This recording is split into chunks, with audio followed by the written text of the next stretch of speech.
When the Romans finally came over the wall, on the morning they had spent months preparing for, they found silence. They had built a ramp up the side of a mountain. They had hauled a siege tower up that ramp, battered through the fortifications, set fire to the last barricade, and gone to sleep expecting that in the morning they would fight their way into the fortress of Masada against nearly 1,000 desperate rebels. Instead, they climbed into stillness. No defenders on the walls, no arrows. According to the story, they found the storerooms deliberately left full of food, and they found the people, almost all of them dead by their own hand, laid out across the rock, and only the fire still burning. 2 women and 5 children, who had hidden in a water channel, crawled out to tell the Romans what had happened.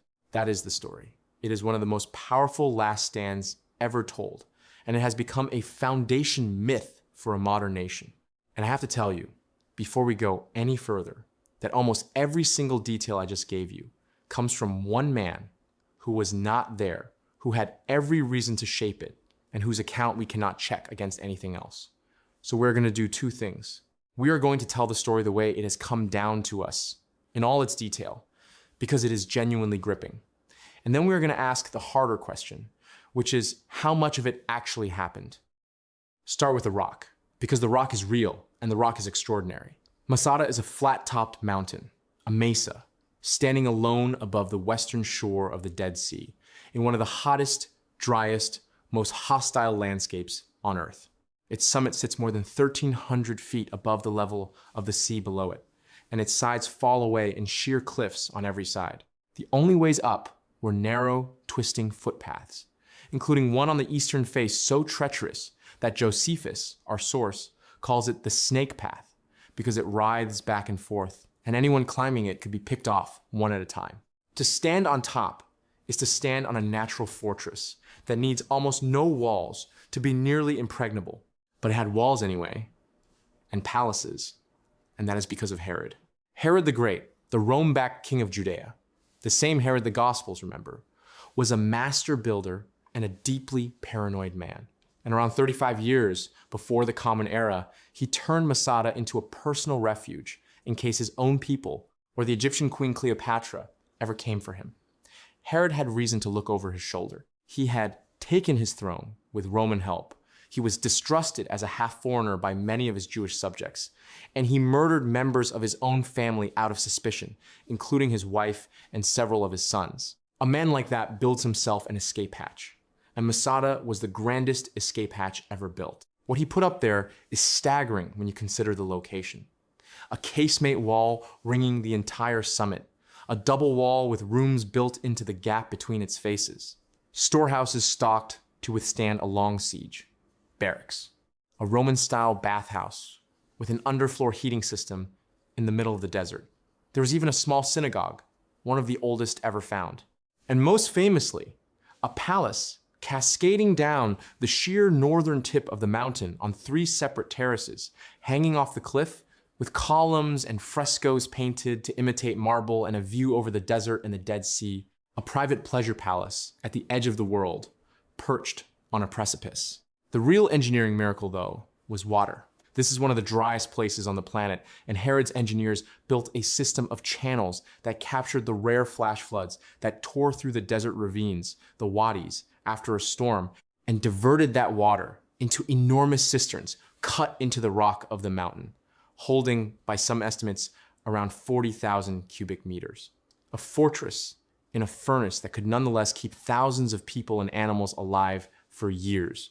That combination, the natural cliffs, Herod's walls, the storehouses, and above all, the water, is what made Masada the last place in Judea that the Roman Empire could not simply walk into. Now, the war. Between 66 and 73 of the Common Era, the Jews of Judea rose in revolt against Roman rule in what we call the First Jewish-Roman War. It went catastrophically. In the year 70, the future Emperor Titus besieged and took Jerusalem, and the Second Temple, the center of Jewish religious life, was destroyed and has never been rebuilt. The revolt was effectively broken, but a few fortresses held out afterward, and the last of them, the very last point of organized resistance, was Masada. The people holding Masada were not, however, the noble freedom fighters of the popular image. Or at least not only that, and this is the first uncomfortable thing the myth tends to smooth over. They were a radical faction called the Sicarii. The name comes from the Latin word sica, a small curved dagger, because that is how they had made their reputation in the years before the war. As political assassins who would hide those daggers under their cloaks, mix into festival crowds in Jerusalem, knife their targets, often other Jews they considered collaborators, and vanish into the panic. They were the most extreme of the rebel groups, distinct even from the faction usually called the Zealots, and they had a history of turning on rival Jewish factions as readily as on Rome. Their leader at Masada was Eleazar ben Yair, a relative of an earlier Sicarii leader named Menahem, who had been killed in vicious infighting in Jerusalem at the start of the revolt. The Sicarii had retreated to Masada in part because other rebels had driven them out of the capital. And the Sicarii at Masada did something that Josephus reports plainly, and that the heroic version quietly forgets. During the war, a band of them came down from the fortress and raided a nearby Jewish village, the settlement of Ein Gedi, an oasis on the same shore of the Dead Sea.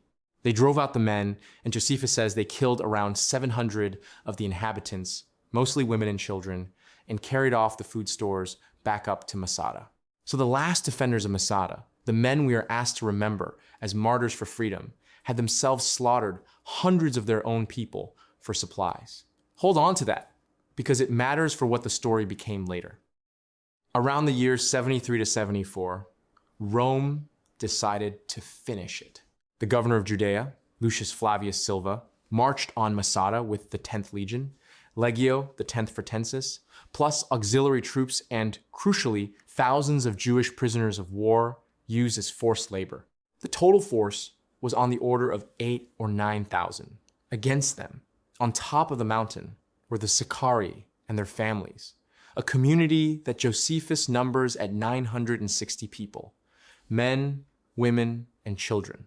Not 960 fighters, 960 souls in total. What the Romans did next is still visible today, etched into the desert, and it is the most impressive part of the whole episode, because it is the part we can actually verify with our own eyes. Silva did not try to rush the snake path and be slaughtered. He laid a proper Roman siege by the book. First, his men built a circumvallation, a continuous wall running all the way around the base of the entire mountain, several kilometers of it, with a series of camps spaced along it, 8 of them. The purpose was total. Nobody on that mountain was getting out, and nobody was getting in to help them. You can still see the outline of that siege wall and those legionary camps from the air, preserved by the dry climate for nearly 2,000 years, the most complete Roman siege works surviving anywhere in the world. They are a textbook of Roman military engineering, frozen in the sand. Then came the ramp. Since the cliffs made a direct assault impossible, the Romans chose the western side, where a natural spur of rock rose partway up, and on top of it they built an enormous ramp of packed earth, stone, and timber, climbing toward the fortress wall. The forced laborers carried the material, and there is a grim logic the defenders surely understood, that the Romans were partly using Jewish prisoners to build the road that would destroy the last free Jews, and that the defenders would be reluctant to fire on their own people doing the carrying. Up that ramp, when it was high enough, they rolled an iron-plated siege tower, and from the protected top of the tower, they worked a battering ram against the stone wall of the fortress until it broke.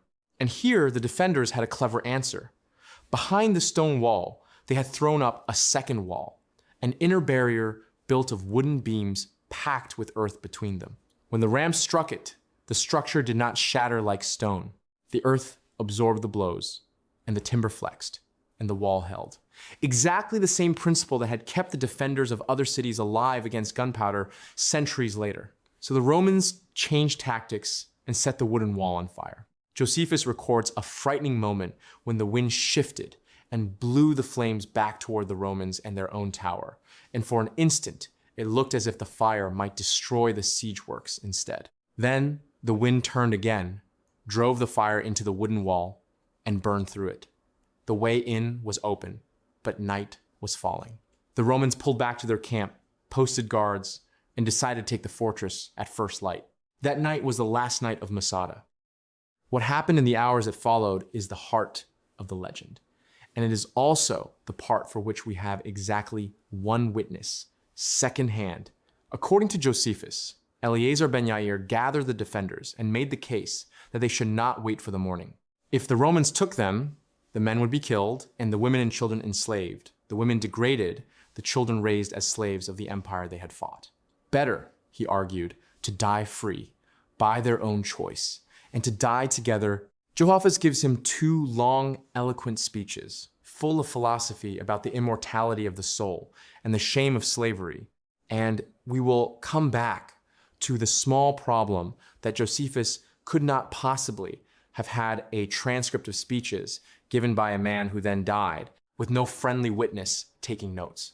The method, as Josephus describes it, is chillingly systematic. The defenders did not each kill themselves because Jewish law forbids suicide, and they knew it. Instead, every man first killed his own wife and children. Then the men drew lots. 10 men were chosen to kill all the rest. They went through the fortress and killed their comrades where they lay. Then those 10 drew lots again, and 1 man was chosen to kill the other 9. And then that final man, the last living person on Masada, checked that everyone was truly dead, set the palace on fire, and ran himself through with his own sword. Only one of them, by this design, technically committed suicide. The food stores were left deliberately untouched, Josephus says, so that the Romans would understand they had not died of starvation or desperation, but had chosen death over slavery, while they still had every means to live. And 2 women and 5 children, who had hidden in one of the underground water cisterns, survived to repeat Eleazar's words and describe the scene to the astonished Romans the next morning. It is a magnificent and terrible story. So now let us ask the question the story does not want us to ask. Did it happen? The first problem is the source. Everything, every detail, the number 960, the speeches, the lots, the order of killing, the full storehouses comes from one author, Titus Flavius Josephus, in his work, The Jewish War. And Josephus is a complicated witness. He had been a Jewish commander in the revolt himself in Galilee early in the war. He surrendered to the Romans under murky circumstances, having survived his own group's suicide pact at a place called Jotapata, switched sides, took the family name of the emperors who had conquered his people, and spent the rest of his life in Rome writing history under their patronage. He was not at Masada. He wrote years after the events for a Greco-Roman readership, and his account of Masada is shaped like a piece of classical literature, complete with the kind of grand set-piece speeches that ancient historians routinely invented for their characters. And notice the echo, because it is suspicious. The man who escaped his own death pact at Jotapata by being one of the last 2 standing, then wrote the most famous death pact story in history. The 2 convenient survivors at Masada are exactly the device he needs. They explain how he could know what was said, while being the only thread connecting the whole inner story to reality. Then there is the archaeology, and this is where it gets genuinely interesting, because Masada was excavated thoroughly. Between 1963 and 1965, the Israeli archaeologist and former General Yigael Yadin led a major dig on the summit, an enormous public undertaking with thousands of volunteers from around the world, and he very much wanted to find Josephus's last stand. He found a great deal that fit the picture of occupation: the palaces, the storerooms, ritual baths, fragments of biblical and other scrolls, and signs of fire. But the human remains are the problem. If 960 people died on that rock in a single night, where are they? Yadin's excavations recovered the remains of only around 28 individuals in total, not 900. 28. Some of those finds became famous. In the northern palace, on the lowest terrace, excavators found 3 skeletons, presented at the time as a man, a woman, and a child, romanticized as a defender who died with his family, and the woman's braided hair and the man's armor scales were displayed as relics of the last stand. Later scholars were far more cautious about reading a heroic tableau into 3 bodies, and in a cave on the southern slope, below the summit, were found the jumbled bones of around 25 people of varied ages. Yadin proposed that these 2 were defenders, but other scholars have pointed out a serious problem. Pig bones were apparently found mixed in with the human remains in that cave. Jews do not bury their dead with pigs. The presence of pig bones suggests these may not be Jewish defenders at all, but possibly Romans, who garrisoned the site afterward, or later inhabitants. We genuinely do not know who they were. And yet, in 1969, those uncertain bones were given a formal Israeli state funeral as Jewish heroes with full military honors. Yadin also found a set of small potsherds, Ostraca, each scratched with a single name, and among them one bearing the name Ben Yair. He suggested, cautiously and then less cautiously, that these might be the very lots the last defenders drew to choose who would kill whom.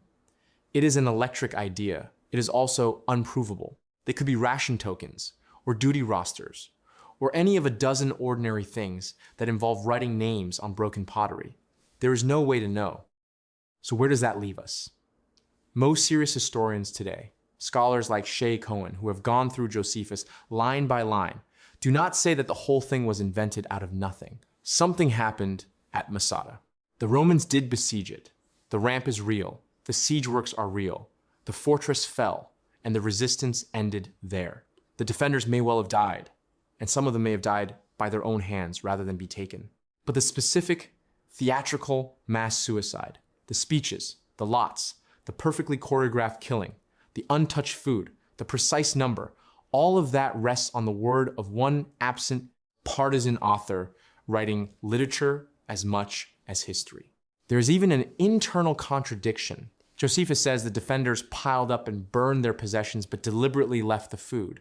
And a moment's thought shows how conveniently that detail serves the message he wants. The neat solution by which they avoided the sin of suicide through a chain of killing has the suspicious tidiness of a man solving a theological problem at his writing desk.